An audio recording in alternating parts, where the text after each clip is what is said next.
So I'm Sam Parsons, and I'm the data analyst at IT. So I've been working for about 4 years on developing Power BI at Monroe.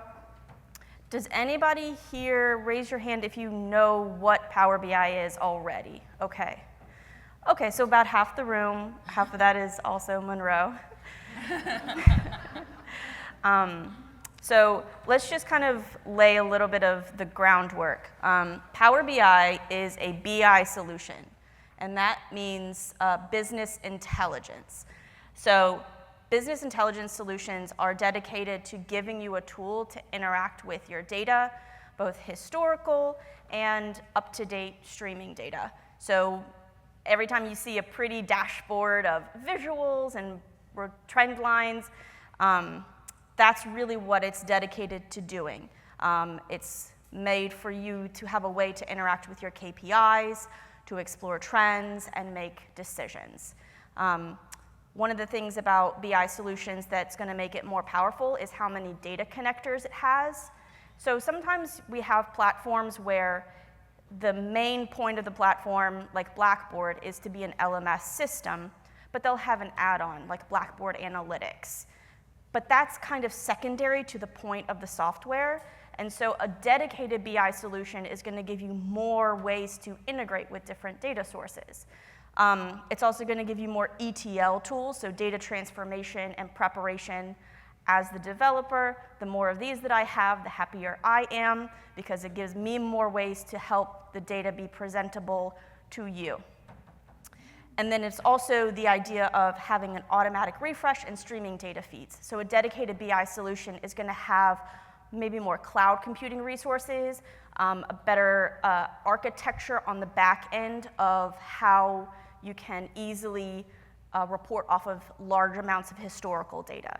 So while you might have some ways to report off of data at your institution in a secondary way, whether it's, a dashboard within an LMS system or an SIS system, it is also important to have a dedicated BI solution because you're going to have more power with a number of integrations, the kinds of preparation tools, and how much cloud computing resources you're going to have.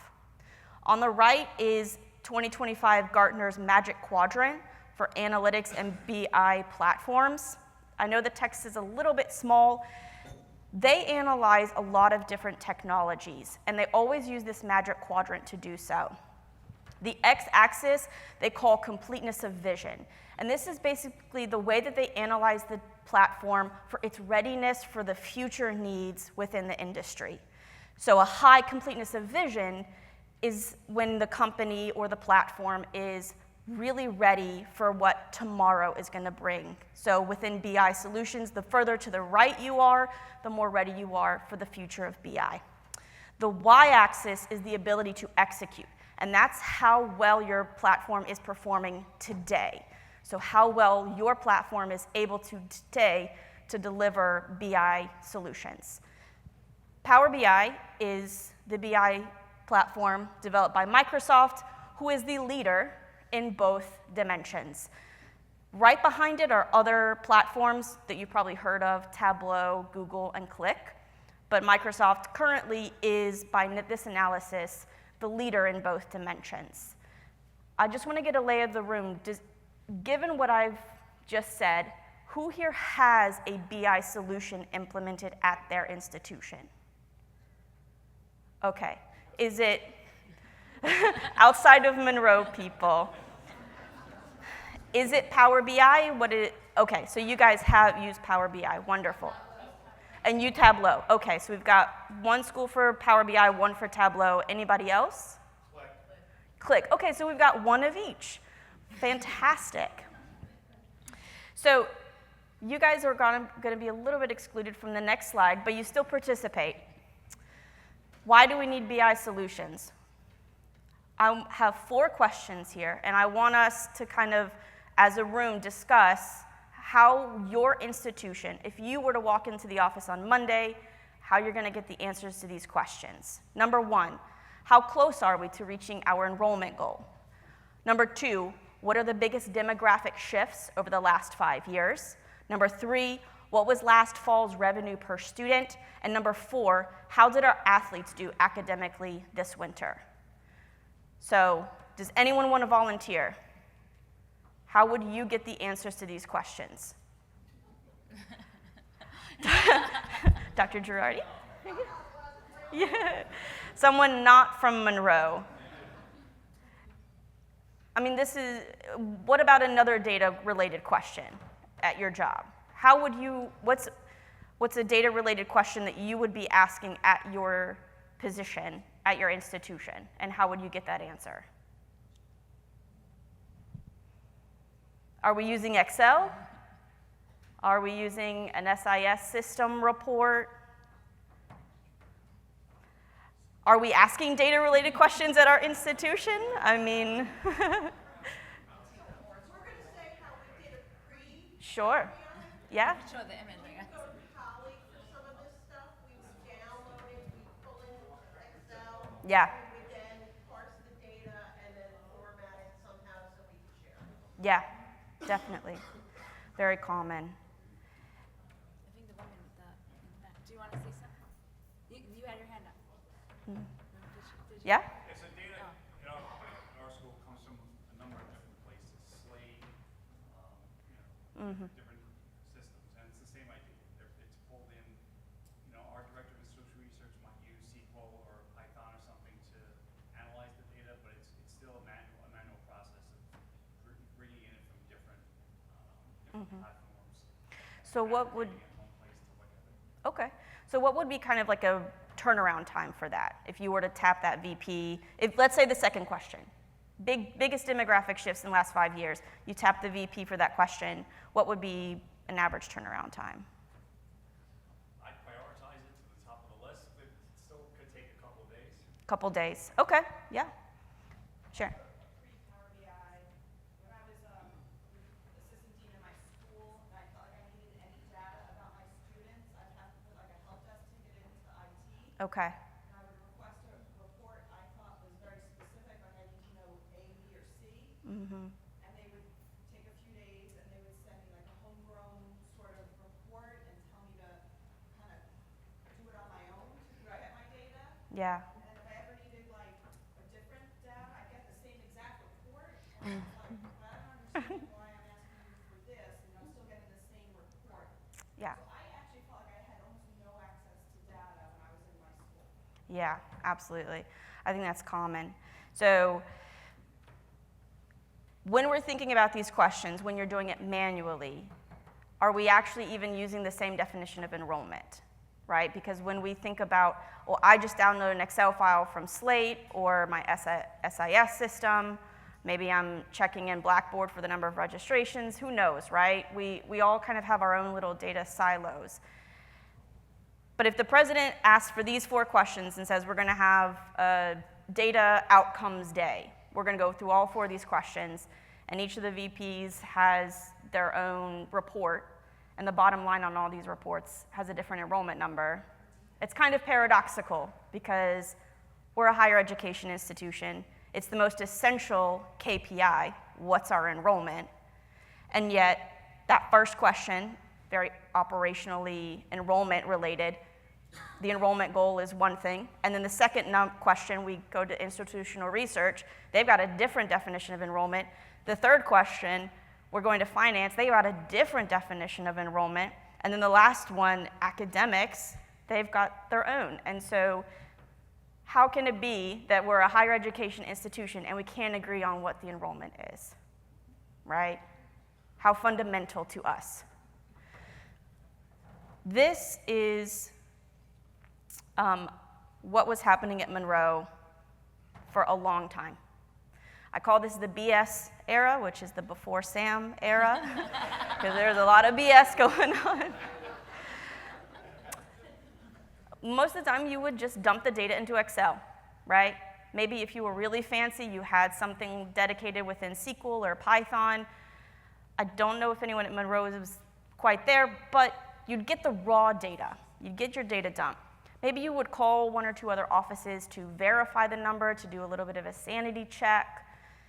then you would actually build your pivot table. You might have to learn an Excel formula or two, and then you would be the one to format and visualize. You would do the entire data pipeline on your own.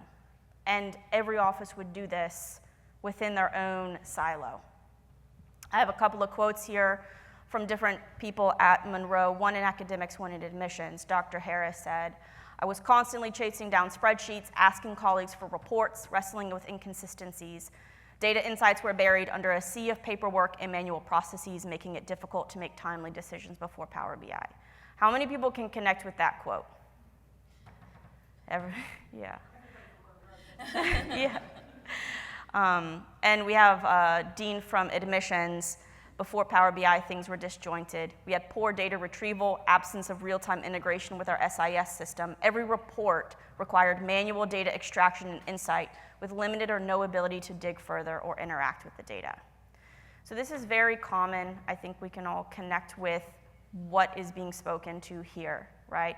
We are still doing our data extraction and our data insights and our data presentations manually every time. Now, to be fair to Monroe, there were some pre-built reports, but they look like this. These were our colleague custom reports. On the left is a grade distribution report, so you've got 2 sections of a course that was taught, and then on the right is an enrollment table.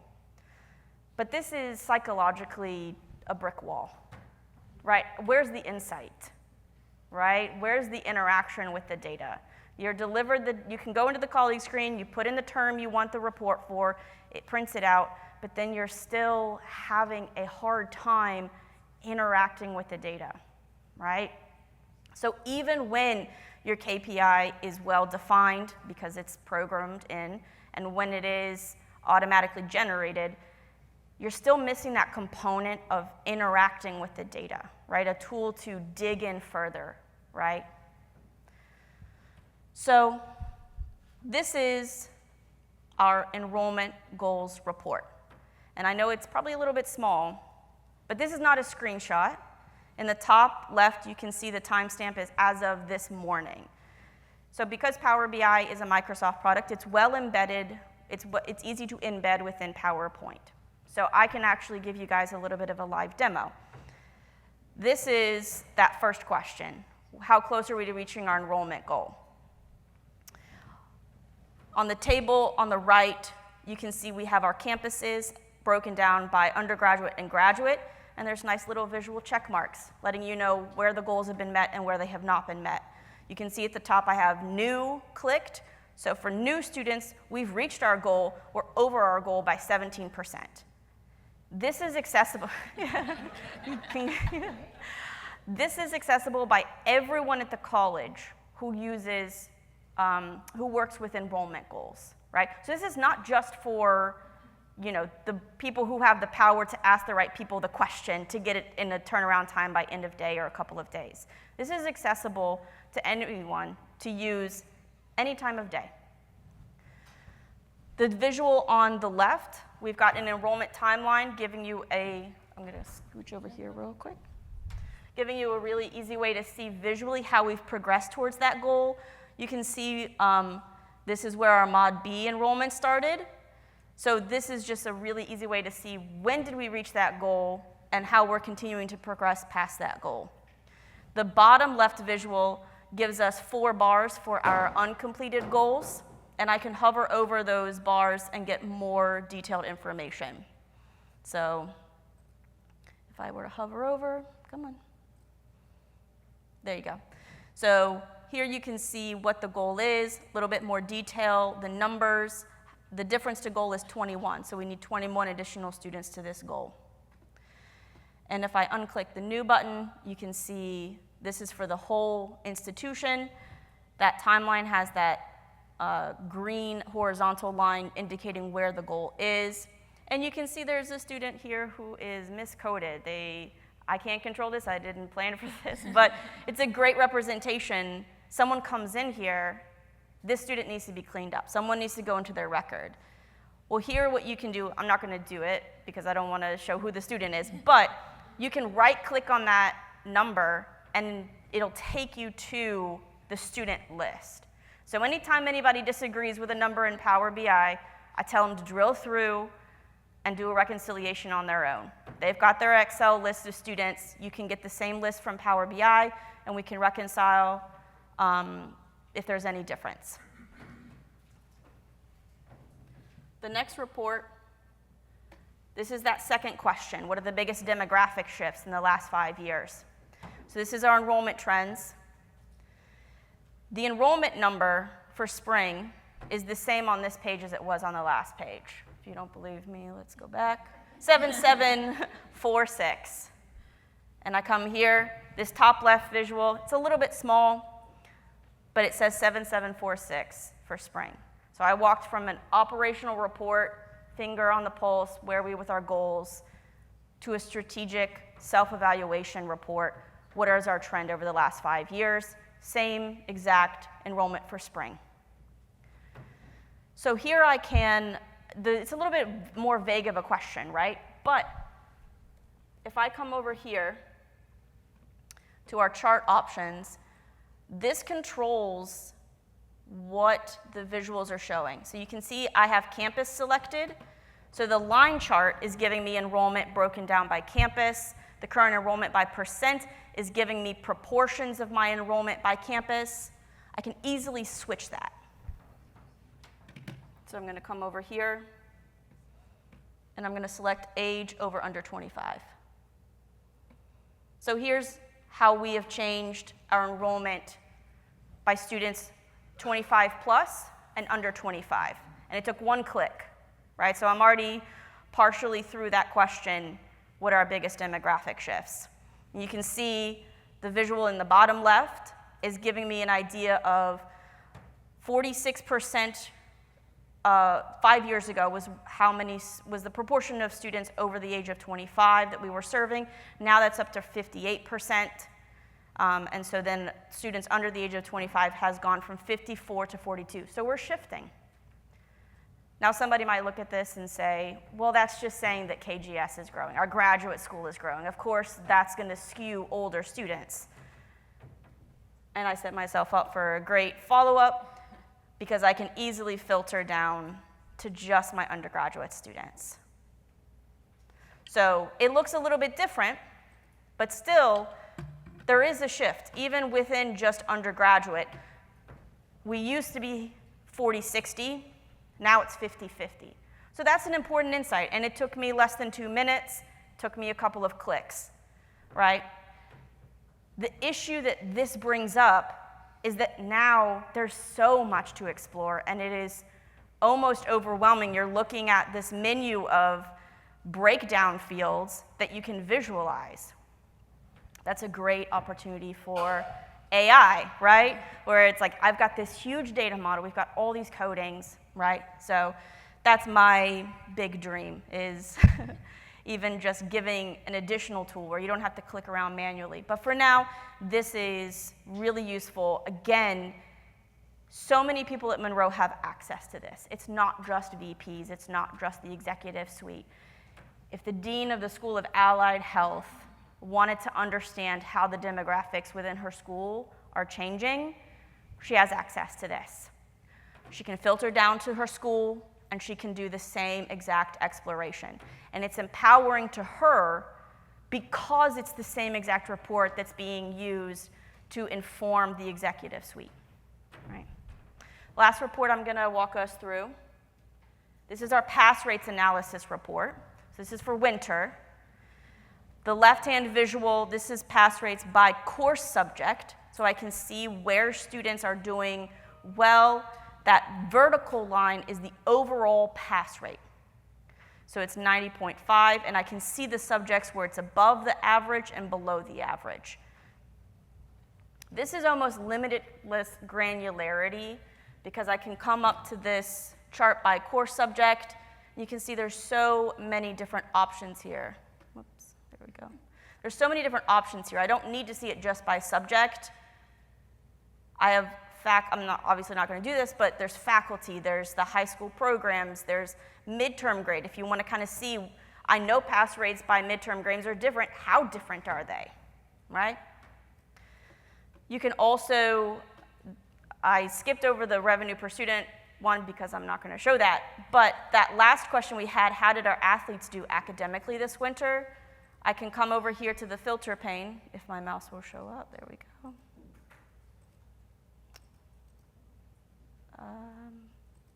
There we go. And I'll scroll down to athletes. I apologize. Let's see. Okay. I don't think the PowerPoint likes that I'm trying to use the scroller. So there we go. I promise it's easier in the browser. So I can click on active athletes. Here's how our athletes are doing. And again, you can filter down further if you want to just check out a specific team.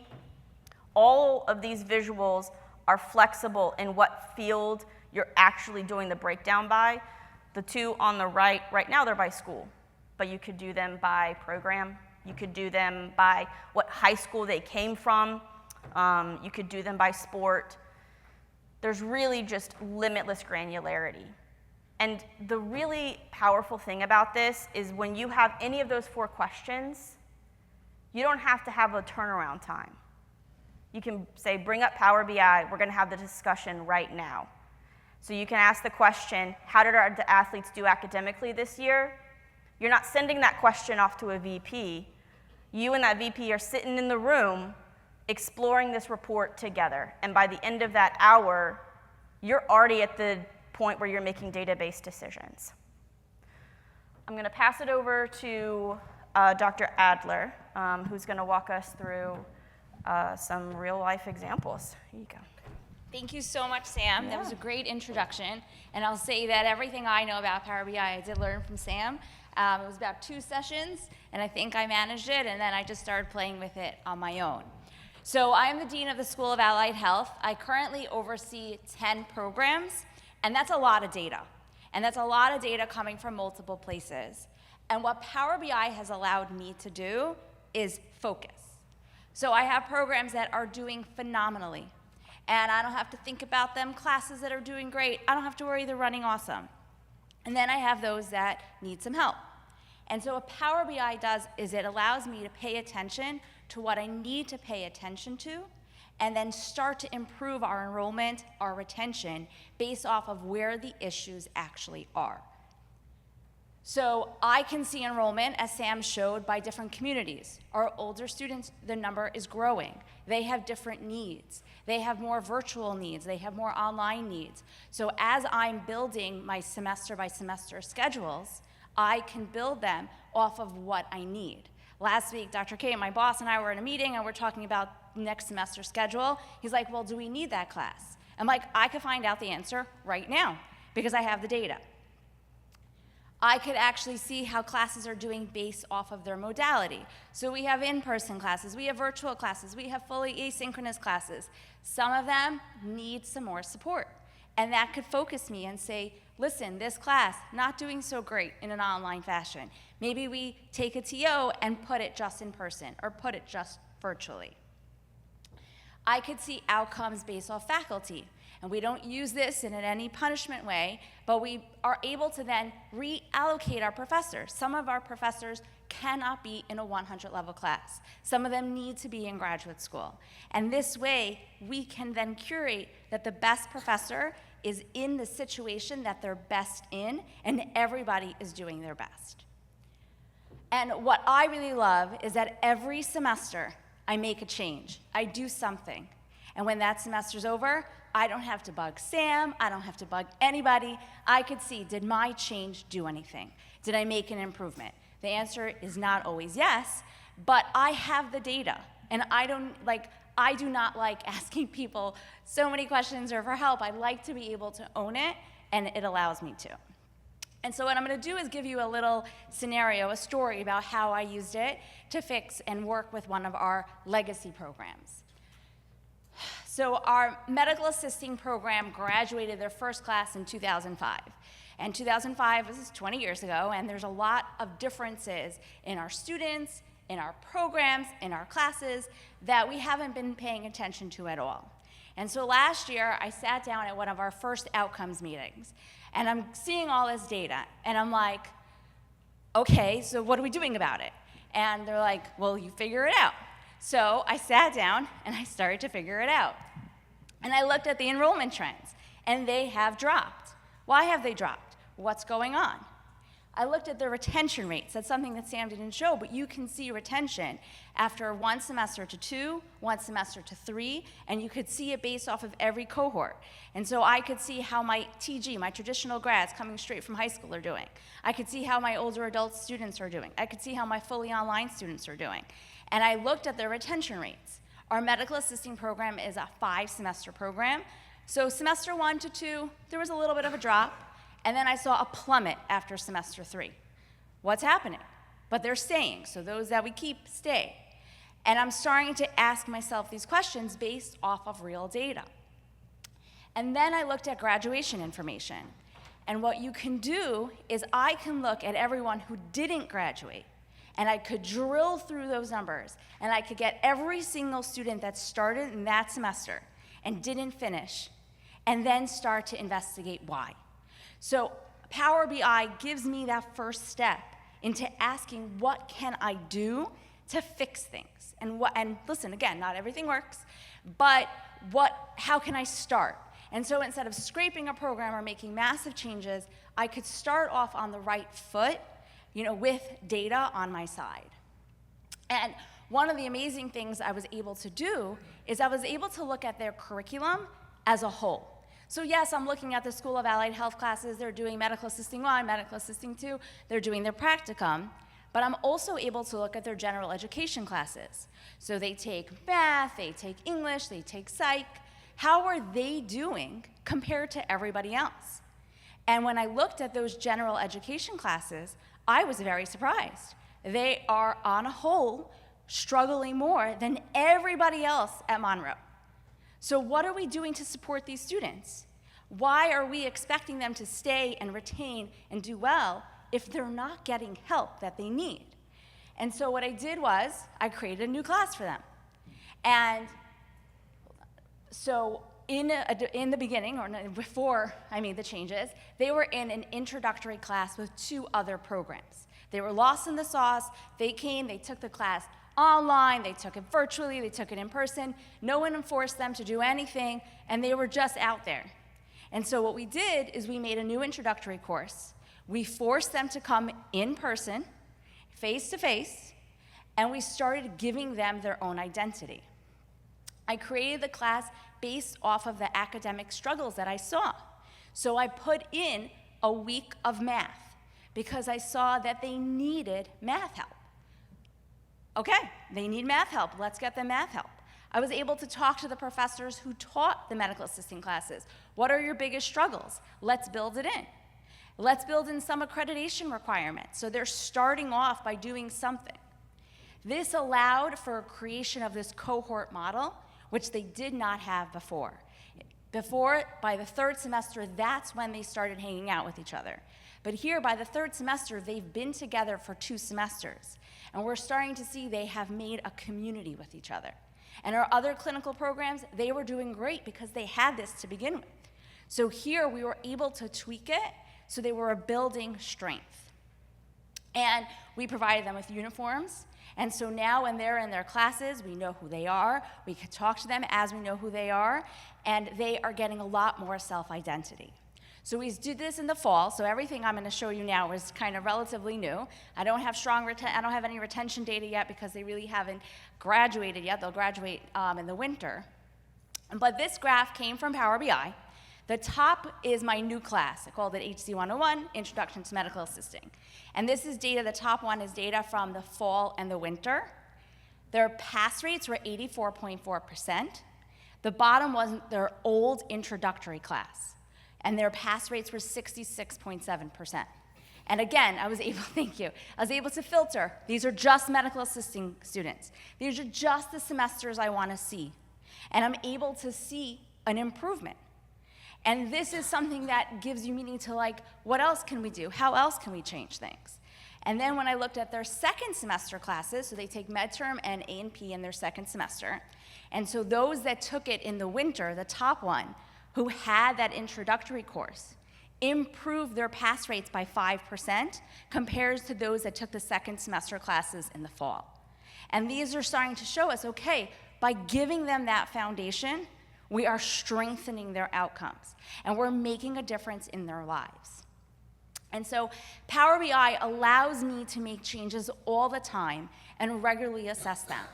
It gives me a lot of data ownership, which is very useful for me because, again, I tend to work at crazy hours, and that waiting for someone to email me back 3 days later is not a way that I can function. We also have a culture, thank you, Dr. We also have a culture of academic assessment. And so I am able to assess how we're doing every single semester. And I'm then able to make real changes. I'm trying to think if there's anything else I wanted to say at the end, but I think that was it. And as we look for accreditation, and we're starting to do accreditation for some of our programs, we need a lot of data. And I have it. And so it gives us the ability to do more in a more time frame, a better time frame. Thank you. I'm going to give it back to Sam.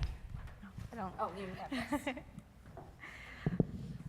So last thing I'm going to do is just really, really quickly give you some nuts and bolts for Power BI specifically, if you want to get Power BI online at your institution. So I'm going to break it down into 3 different types of skill sets. The first is going to be the actual data feeds and the schedules. And this is where I needed the most help from Monroe, because this is the business knowledge. What are the data pieces? How are we going to define enrollment? Let's make a standard, right? That's actually, the integrations can come later, but components 2 and 3 are Power BI specific skills.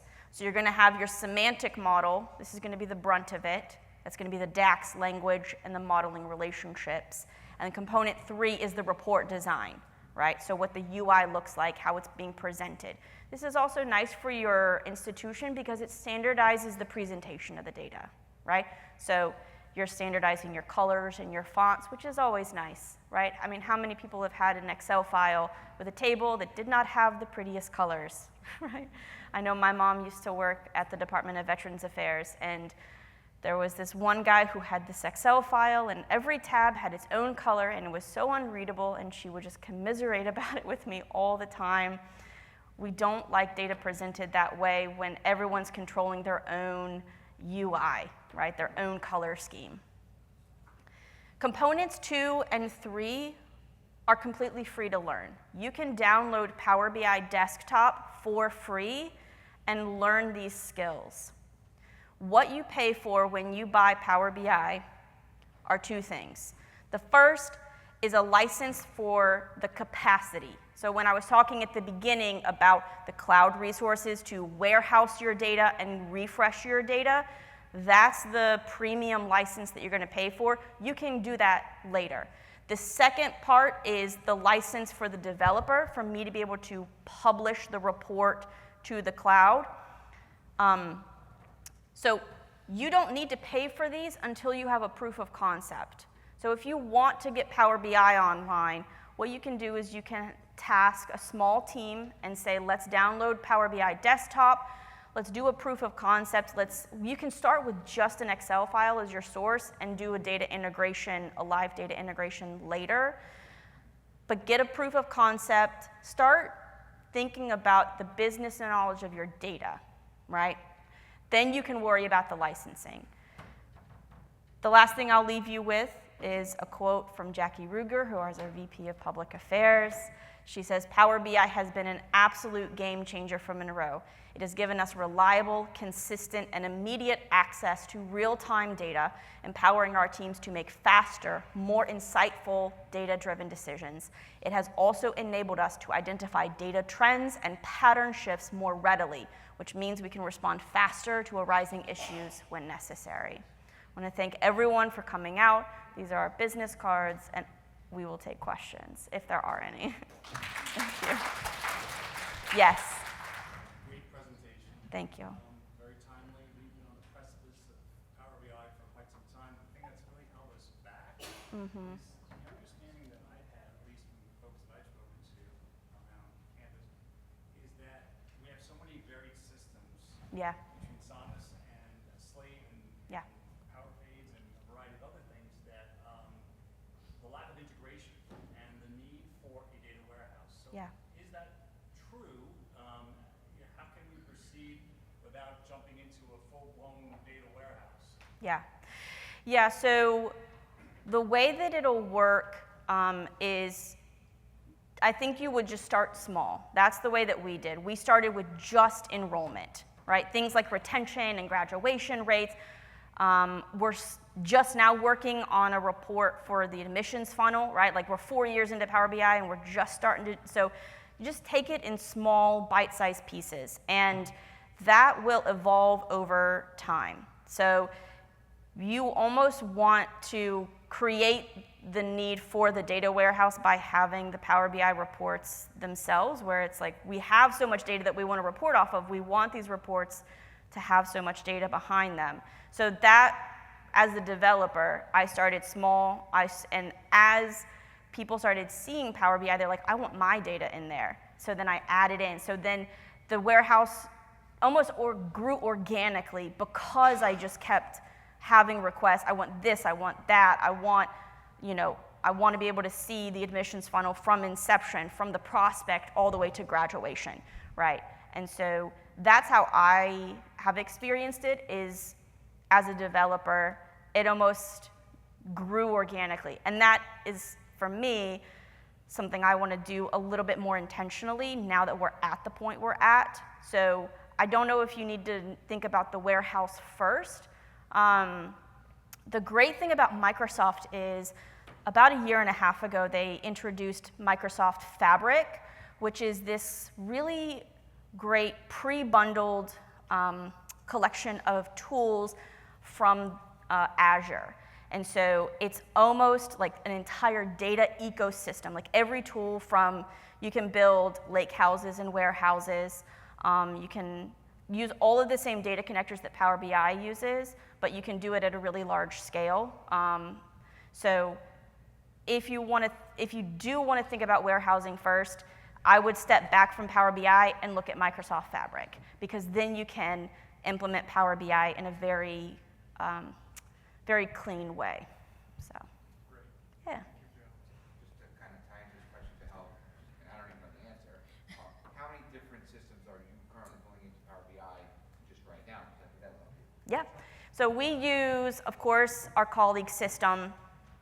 We also have Slate, which is our admissions, and then we also have eResLife, which is our housing application. So we've got a report that gives us how many students have applied for housing, where they're at in that stage, if they've been approved, if they've been assigned the room. We have, let's see, we have our MTS. That's our homegrown system that does a lot of like note-taking and attendance on students. So I think those are the 4 main ones that come to my mind immediately. We have those 4 systems. Oh, we do have Blackboard. Yeah, so we have 5. We have, sorry, because Ralph worked on those more, so that one didn't immediately come to my mind. But we have our SIS, our LMS, our housing, Slate, and what was the last one I said? Yeah. So we've got those 5 systems, MTS, yeah. So all 5 of those systems. Yeah. Sam, to piggyback on your question. Yeah. You mentioned Blackboard. So where I was working with Ralph on the systems that I needed for Blackboard, it didn't automatically go to Power BI because her focus was really just starting and making sure that that was working properly. So I was still going to colleagues or to Ralph or anywhere else to get the data that I needed. Once she saw the type of information that I wanted in those Blackboard reports, then she could replicate it. And it became much easier now, not just to get classroom data or, instructor data, but anything else, even comparing it to the enrollment itself. Yeah. So it's the pieces.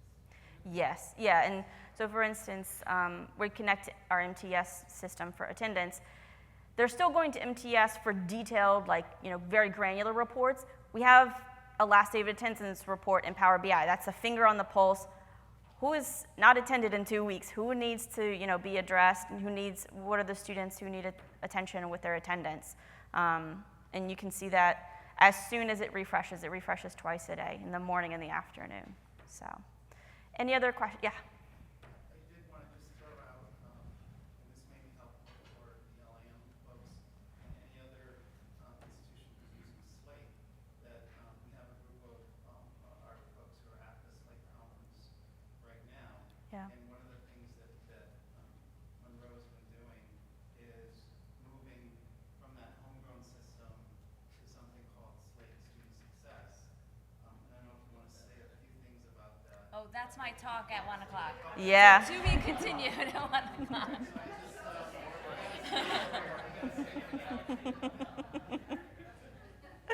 Yeah. So we've got a second instance of Slate. I don't have any Power BI reports in there yet, but I'm sure that the requests will start coming my way sooner rather than later. So. Oh yeah. How you doing? Hi. When you're looking at faculty Yeah.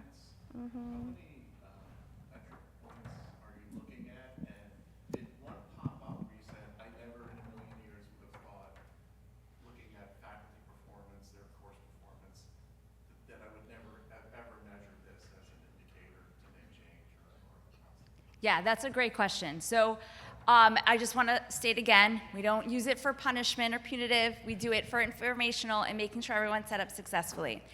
And so what you can do is you can see the grades, A, B, C, D, E, F, G, like not through E, F, G, but you know what I mean. And what you can see also is withdrawal rates, which to me is a very big indicator of a lot of things. And withdrawals can mean a lot. Withdrawals can mean this semester is a tough semester for parents. So people will start the spring semester this week, last week of schools for New York City public schools. Next week our attendance is going to plummet, so I'm withdrawing because of that reason. But the withdrawal rate is something that I look at and we look at institutionally, and it does really help. I have asked, and I think their work, I don't know if it's fully in yet, but attendance percentage is something that we could do in MTS, which I know we could pull into Power BI, which is really important because sometimes it has nothing to do with the professor and everything to do with the student. And that's something that I always look at as well. And so at the end of the semester, what we do is we have a meeting with all the deans and directors, and we go through the classes that have under a 70% pass rate. And I never allow that to be the first time I see it. And so what I look at when I look at those classes is I look at every single thing that's going on. So I go into Blackboard for every single class. I look at the students who failed, I look at their attendance. So Power BI is like the starting point, but it's never my end point. Because I don't, numbers are very important, but they don't say everything. Does that, so yeah, the withdrawal rates or the pass rates, does that answer your question? Okay. Yeah. Yes, hi. Hi. For employment rates, we have a report that's built that pulls from the SIS. Does Power BI work with that report, or is it better off just gradually working through the SIS? What's your SIS system? It is Campus Cafe. Okay, I've never worked with that system. Smaller, yeah. Okay. It depends on what the actual database structure is. Power BI, I know, has hundreds of data connectors, but I wouldn't be able to speak to whether it could connect directly to the SIS system for that. But, excuse me. Yeah, sorry.